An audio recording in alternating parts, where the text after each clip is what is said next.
2017년 9월 3일입니다. 9월의 첫째 일요일이에요. 벌써 9월입니다. 9월. 잘 지내셨죠? 아침 저녁으로 쌀쌀하고, 아니 며칠 전에는 춥더라고요. 아침에 버스 타는 녀석들이 추워 이러고 타더라고요. 반바지 입고 뛰어다니면서. 물론 낮에는 덥습니다. 그래서 아이들 학교 갈 때요, 아침에 그 위에 걸칠 것 하나씩 챙겨주십시오. 개학을 하고 나니까 여름 내내 아이들이 집에 있을 때보다는 부모님들이 좀 여유가 생기셨을 것 같아요. 개학을 하면 아이들 이제 집 다 내보내고, 글쎄요, 좀 나아지셨나 모르겠습니다. 부모님들 여유는 좀 생기셨겠지만 아이들은요, 늦잠 자던 습관 이거 바꾸느라고 고생을 좀 합니다. 특별히 이번에 이제 고등학교 가고 중학교 가는 아이들 있잖아요. 1시간씩 일찍 일어나야 되니까. 아이들만 그런 건 아니고요. 솔직히 저도 지난 며칠간 정신을 좀 못 차렸어요.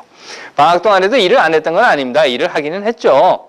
그런데 캠프를 하기니까 이렇게 일찍 일어날 일은 아니었었는데, 개학을 하면서부터 4시 50분에 일어나려니까 이게 영 정신을 못 차리겠더라고요. 하긴 제가 첫 번째 픽업하는 아이가 제 버스를 타는 시간이 5시 50분이에요. 그러니 참 너도 정신없겠다 하는 생각이 들긴 하더라고요. 저만 그렇겠습니까? 여기 계신 분들도 다 마찬가지일 겁니다. 여름방학이라고 해서 뭐 특별히 놀았던 건 아니었겠지만 그래도 좀 여유 있게 보냈던 분들이 개학을 하니까 뭐 아이들 챙겨서 학교 보내야지 뭐 아침에 정신 없으실 거예요. 덩달아 분주해지시는 아버지들, 그리고 수업 따라가야 하는 학생들, 또 가르쳐야 하는 분들, 그런가 하면 두란이도 정신 없을 겁니다. 엄마 떨어져서 가 있다 보면. 그렇죠? 다 사는 게 쉽지는 않아요. 그렇다 하더라도 우리는 세상을 살아갑니다. 하루하루 아이들의 자라는 모습을 보면서, 또 하루하루 수업을 따라가면서, 또 하루하루 직장 생활을 하면서, 이렇게 말이죠. 어떻게 그렇게 살 수 있는가 하는 생각을 해보면요, 힘들다 이렇게 하면서도 기쁜 일들이 있어요. 그리고 그 기쁜 일들이 있다는 것을 알고 있습니다. 하루 종일 지지고 볶다가도 아이가 한번 싹 웃어지면 그냥 그 지지고 볶았던 것이 다 녹아내리는 것처럼 그런 일들이 있기 때문에 우리가 살아가는 것이 아닌가 싶습니다. 자, 기도할게요. 하나님, 사는 것이 늘 재미있는 것만은 아니라는 것 압니다. 하지만 힘든 것보다 더 많은 기쁜 일들이 우리 곁에 있음을 알고 있습니다. 하오니 잊지 않게 하옵소서. 아멘. 어떤 여인이 있었다고 합니다. 공관복음, 즉 마태, 마가, 누가, 이 세 개의 복음서에 공통으로 나오는 이야기예요. 이 여인은요, 복음서에 의하면 12해 동안, 그러니까 12년 동안이나 하혈증을 앓고 있었던 여자라고 합니다. 그리고 이 12해 동안 어떻게든 자기 병을 고치기 위해서 온갖 노력을 다했어요. 흔히 말하는 대로 용하다는 의사는 다 찾아다녔고, 그러다 보니까 집안 가사는 다 탕진이 되었고, 고생은 고생대로 하고 돈은 돈대로 날리고 그런 여인이었습니다. 하지만 병은 고쳐지지 않았죠. 그러던 중에 이 여인이 무슨 소문을 듣는가 하면 예수에 대한 소문을 들어요. 그리고는 예수가 마침 그 여인이 사는 마을로 온다라고 하는 이야기를 듣자 군중 사이에 끼어 들어가 가지고는 예수의 옷깃에 손을 대었다고 합니다. 이 여인이 예수의 옷깃에 손을 댄 이유가 있었어요. 그 이유를 복음서는 이렇게 써요. 그 여인은 예수의 옷깃에 손만 대어도 내 병이 나을 것이다 라고 생각을 했다는 거예요. 물론 이 병고침의 기적의 이야기는 그렇게 해서 병이 고쳐졌다라고 하는 것으로 결론이 됩니다. 하지만 이 여인이 예수의 옷깃에 손을 대자 예수는 자기 몸에서 병 고치는 기적이 이렇게 새어나간 것을 생각을 하고 누가 그랬냐? 라고 물어봤다고 해요. 그리고 이 여자는 깜짝 놀래가지고 아이고 선생님 제가 그랬습니다 라고 이야기를 하면서 제가 이런 사정이 있어서 그래서 예수님 당신의 옷깃에 손을 대었습니다 라고 대답을 했고, 이 여인의 이야기를 들은 예수는 그래, 내 믿음이 너를 구원하였다, 가라, 그것도 평안히 안심하고 가라 라고 했다는 겁니다. 해피엔딩이에요. 좋죠? 예수의 기적 중에서 병고침의 기적이라는 이야기인 것입니다. 많이 들어보신 얘기예요. 하지만 여러분들, 이 기적의 이야기는요, 다른 예수의 병 고치는 기적의 이야기들과 아주 상당히 어쩌면 미묘한 아니면 큰 그런 차이가 있어요. 그 차이가 뭔 줄 아십니까? 일반적으로 예수의 병 고치는 기적은 이렇게 됩니다. 누군가 예수에게 와요. 그래서 병 고쳐주세요 이러는 거예요. 아니면 누군가를 예수가 이렇게 선택을 합니다. 너 일로 와봐. 라는 것. 그 말은요, 예수는 자기가 이 병 고치는 기적을 행하는 그 대상을 그가 요청을 했던, 예수가 선택을 했던 알고 있었다라는 거예요. 그래서 예수가 길을 가는데 나면서부터 안전뱅이였던 사람이 있었다. 그러니까 예수가 그 안전뱅이였던 사람을 보고 야, 일로 와봐. 그리고 이렇게 세워서 고쳐줬다라든가, 또는 예수가 길을 가는데 여기 보니까 예수여 나를 고쳐주십시오 하고 외치는 그런 사람이 있었다. 그래서 가서 이렇게 딱 보니까 소경이었어. 그래 알았어 일로 와봐. 그리고 나서 무슨 뭐 진흙을 트레 해가지고 눈에 발라서 고쳐주었다라든가, 또는 예수가 가르치고 있는데 사람들이 지붕을 뚫고 중풍병 환자를 데리고 내려와서 그거를 이렇게 쳐다보고 야, 참 네 친구들은 신기하다. 아니 참 믿음도 좋다. 아니 참 잘됐다. 그래 그리고 고쳐줬다는 것. 이런 것들입니다. 하지만 이 하혈병으로 고생을 하고 있는 여인의 병 고치는 기적 이야기는요, 예수와 전혀 상관이 없었어요. 예수가 선택한 것도 아니고 이 여인이 예수에게 요청을 한 것도 아닙니다.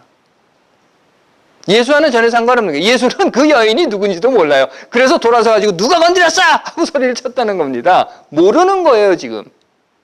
그런 상황에서 이 여인은 예수의 옷깃에 손을 댔고 그리고 병 고침을 받았다는 겁니다.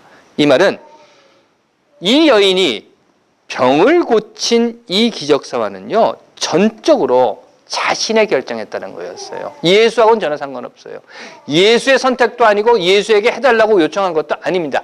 오로지 이 여인이 스스로 자기의 결정에 따라 예수를 쫓아갔고 또한 자기 의지에 따라서 예수의 옷깃에 손을 대었고 그로 인해서 병 고침을 받았다는 겁니다. 그 말은요, 이 여인의 병 고침 기적에서는 예수의 선택이 아니라 여인의 선택으로 기적이 일어났다는 거예요. 다시 말해서 이 치유사화에서는, 이 병 고침의 이야기에서는 예수의 의지만이 있는 그런 다른 병 고침의 기적보다는 오히려 예수의 의지는 없고 여인의 의지만이 있었다는 겁니다. 그리고 이 기적을 만들 수 있었던 동력은 뭔가 하면 복음서에서 이렇게 기록해요. 여자가 이렇게 생각을 합니다. 그렇게 하면 내 병이 나을 것이라고 생각했다는 겁니다. 여인은 그렇게 생각했어요. 그리고 그렇게 행동을 합니다. 이 이야기에서 저는 여인의 행동은요, 다시 말해서 이 여인이 예수의 옷깃을 만진 것은 앞에서 말씀드린 것처럼 전적으로 자신의 의지고 자신의 행동이고 자신의 결단입니다. 물론 생각은 많았을 겁니다.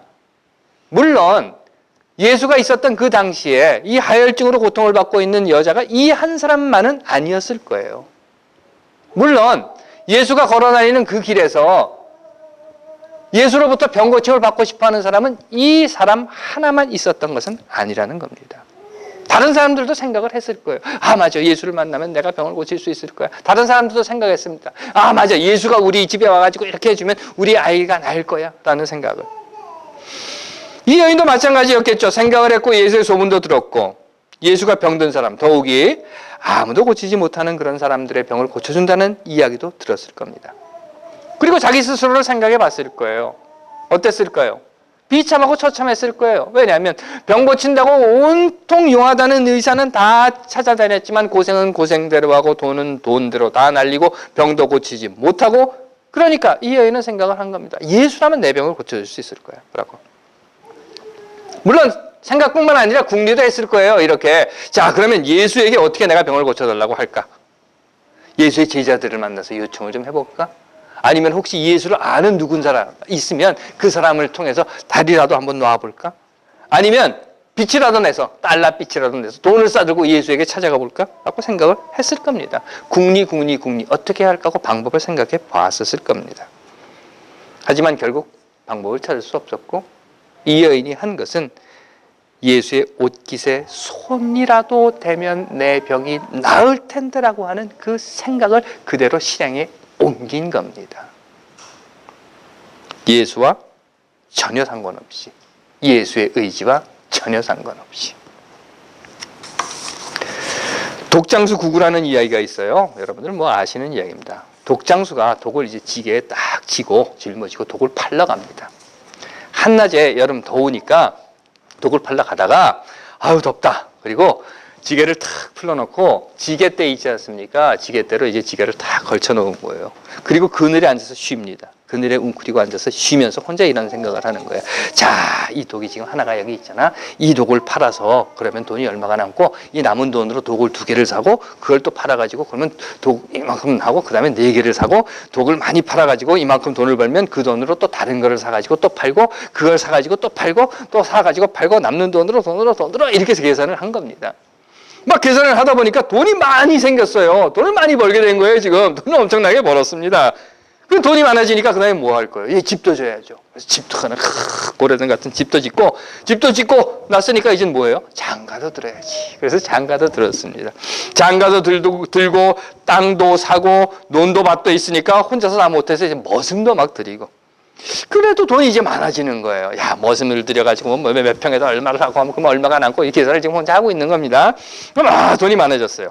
그리고 나니까 가만히 있어봐. 내가 이렇게 돈을 많이 벌고 이제 큰 이런 막 고래등 같은 집도 짓고 이렇게 사는데 첩도 하나 두어야지. 이런 생각이 든 거예요. 그래서 첩도 하나 두었습니다. 근데 문제가 뭔가 하면 본처하고 첩하고 싸우는 거예요. 이건 어떻게 하면 좋지?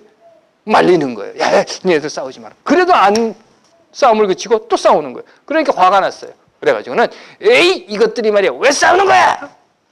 하고 지게 막대기를 툭 쳤습니다. 어떻게 됐을까요? 지게가 쓰러지면서 지게 위에 담겨있던 독이 와장창 하고 깨지고 말았습니다. 이런 이야기라고 해요. 헛된 생각이라고 하는 것은 사실 현실적으로 가지고 있는 것까지도 모두 잃게 만든다라는 교훈을 주려고 만든 이야기가 바로 독장수 구구라고 한답니다. 하지만 저는 이 이야기에서요, 혈루병 걸린 여인이 병을 고칠 수 있었던 것은 예수의 선택이 아니라 여인이 자신의 생각을 자신의 의지로 실행했기 때문이다 라고 하는 것과 비교해서 이 독장수가 저 독을 팔아서 뭘 사고 해서 얼마가 남고 뭘 해가지고 뭐 집을 짓고 그 다음에 뭘 하고 이렇게 꿍시렁거리면서 혼자 생각하기보다 그 생각을 바로 그래 그러면 팔자 하고 지게를 짊어지고 나가서 독을 팔았다라고 하면, 즉 행동으로 옮겼다라고 하면 과연 이 독장수 이야기가 헛된 생각, 쓸데없는 생각이라고만 말할 수는 있었을까 하는 생각을 해봤습니다. 그 말은 이 독장수의 생각이 헛된 것이 될 수밖에 없었던 것은 생각만 했기 때문이라는 겁니다. 사실 우리도 세상을 살아가면서 생각을 많이 합니다. 그렇죠? 혹시 이런 생각 해보셨습니까? 몇 주 전에 그 파워볼 위닝 금액이 700밀리언이었어요. 700밀리언. 생각해 보셨습니까? 야, 내가 이 파워볼에 딱 맞으면 반만 해도 350밀리언을 버는데 그걸 가지고 뭘 하고 이런 생각 안 해보셨습니까? 저만 하나요? 여하튼 근데 우리도 생각은 합니다. 많은 생각들을 해요. 그런데 문제는요, 생각한 것을 실행으로 옮기느냐 옮기지 않느냐 하는 겁니다. 이거 해야지 저거 해야지 막 생각은 많이 하죠. 하지만 이것도 하고 저것도 하고 이것도 하고 오늘은 뭐 하고 내일은 뭐 하고 라고 하는 생각에서 그만이라는 삶에 우리가 빠져 있는 것은 아닌가 하는 겁니다. 신약 성서 중에는요, 야고보서라고 하는 게 있어요. 물론 우리가 이 야고보서가 누가 썼는지 언제 썼는지 뭐 이건 잘 모릅니다. 그런데 전체적인 그림을 보면요, 야고보서는 교회로 사람들이 모인 이후에 쓴 겁니다. 그 말은 이 야고보서를 쓴 사람은 이 야고보서를 읽을 사람, 그러니까 야고보서의 수신자, 야고보서의 독자를 이미 교회에 모인 사람들, 이미 예수가 구주다라고 고백한 사람들, 이미 나는 믿는다라고 이야기하는 사람들을 대상으로 썼다는 겁니다. 그러면서 이렇게 말합니다. 당신에게는 믿음이 있지만 나에게는 행동이 있습니다. 나는 행동으로 내 믿음을 보여줄 테니 당신은 행동이 따르지 않는 믿음이 있다라고 하는 걸 나에게 보여주십시오. 그러면서 끝에는 이렇게 이야기합니다. 행함이 없는, 행동하지 않는 믿음은 그건 죽은 믿음입니다. 글쎄요, 남편이 아내에게 말합니다. 여보 사랑해. 그러면 아내들이 뭐라고 대답을 하죠? 말로만 이렇게 안 합니까? 글쎄요, 뭐 하긴 말도 안 하는 남편들이 있으니까 말이라도 하는 것이 낫겠지만, 사랑한다면 하다못해 뭐 꽃 한 송이라도, 혹시 뭐 명품백 이런 건 아니어도 꽃 한 송이라도 사가지고 가서 전해주면서 사랑해라고 말해주면 어떨까? 아니, 그거 다 집어치우고 그저 청소기라도 돌려주면서 사랑해라고 이야기하면 어떨까 하는 겁니다. 난 믿어. 나는 하나님을 믿어. 나는 온 우주를 만드신 창조주를 믿어. 나는 하나님께서 나를 사랑하신다고 하는 걸 믿어. 나는 교회가 예수 그리스도의 몸이라고 하는 것을 믿어. 나는 예수 그리스도가 이 땅 위에서 하나님의 나라를 만들기 위해 왔다고 하는 것을 믿어. 믿기는 믿어. 하지만 난 아무것도 안 해. 이러면 그건 죽은 믿음이라는 겁니다. 해서 야고보는 이런 말을 했던 거죠. 개인, 믿음, 가정뿐만 아니라 사실 사회도 마찬가지고 국가도 마찬가지인 모습을 봅니다. 말은 그럴듯한데 이루어지는 것은 아무것도 없는 현실. 압니다. 적폐청산 할 거야. 큰 소리를 치고 말은 했지만 막상 하려니까 걸리는 게 한두 가지가 아닌 거예요. 이거 하다 보니까 여기 걸리고 이거 하다 보니까 저기에 걸리고 그러다 보니까 이것도 걸리고 저것도 걸리고 뭐 여기에도 묶이고 저기에도 묶이고 해서 지지부진. 여기서 얻어맞고 저기서 얻어 터지고 그러다 보니까 적폐청산하기는 해야 되는데 이렇게 돼버리는 그런 현실 사회. 게다가 인사참사까지. 창조과학한다는 자. 광복절과 건국절이 뭐가 달라요?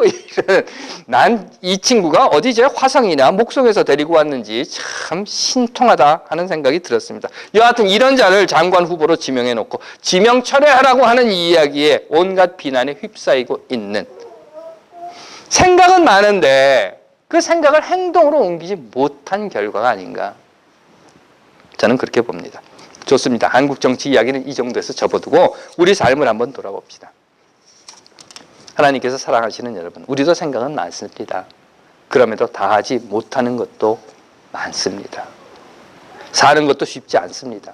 그럼에도 우리가 세상을 살아갈 수 있는 것은 기쁜 일이 있다는 생각 때문입니다. 아니, 기쁜 일이 더 많다고 우리는 알고 있기 때문입니다. 그럼에도 힘들어서 지쳐하는 것은 우리에게 기쁜 일이, 즐거운 일이 더 많다는 생각은 하지만 그 기쁜 일, 그리고 살아가면서 느끼는 즐거움에 대한 생각만 하기 때문은 아닌가? 저는 이렇게 보는 것입니다.